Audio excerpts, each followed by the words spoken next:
92 kilo वजनी गटातील फायनलच्या कुस्तीला प्रारंभ। 86 किलो जे बॅरिकेडला चिटकून उभा आहे ते खाली बसा पलवान मित्रांना विनंती आहे।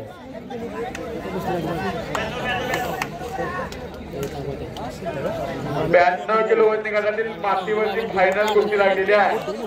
सचिन माने शेगावचा लाल पट्टी परिधान केलेला स्वराज सापकडे आणि गोरखनाथ पाटील कुंपेरे लाल कास्टो आणि मयूर मोरे गन्नीगे निळा कास्टो अशी कुस्ती चालवते। पंतमान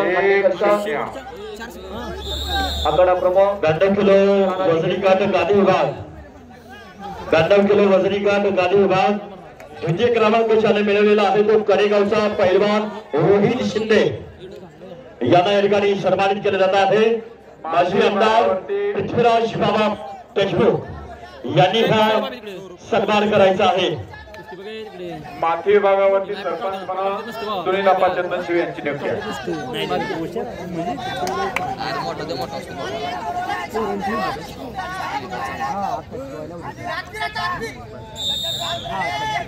आणि यानंतर 92 किलो वजनी गटातील गादी गटातील पहिल्या क्रमांकाचा जो विजेता आहे तो बेनापूरचा पैलवान प्रथमेश पाटील यांना याचा सन्मान होतोय। भैया आपणही पुढे या।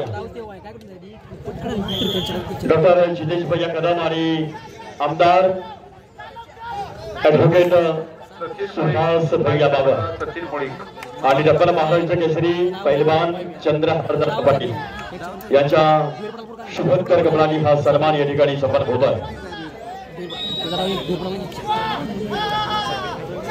सचिन मोळे निर्णयकर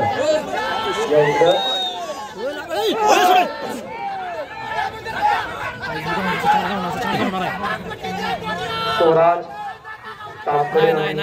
क्रमांकाचे मानकरी मंचावरती मान्यवरांच्या शुभकर कमलांनी हा सन्मान मंचावरती होतोय। खरं तर चेहऱ्यावरती हसू आहे आणि सांगली जिल्ह्याचं महाराष्ट्र केसरी स्पर्धेमध्ये नेतृत्व करण्याचं कौशल्य याने प्राप्त केलं आहे।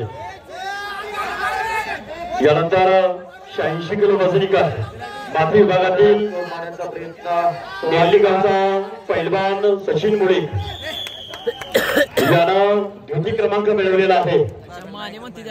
2 गुणांची कमाई केलेला मयूर मोरेना भारतात सुंदरतेनं फिरवलेला 86 किलो गटातील सिद्धेवाडीचा दत्तात्रय खोत गोरखनाथ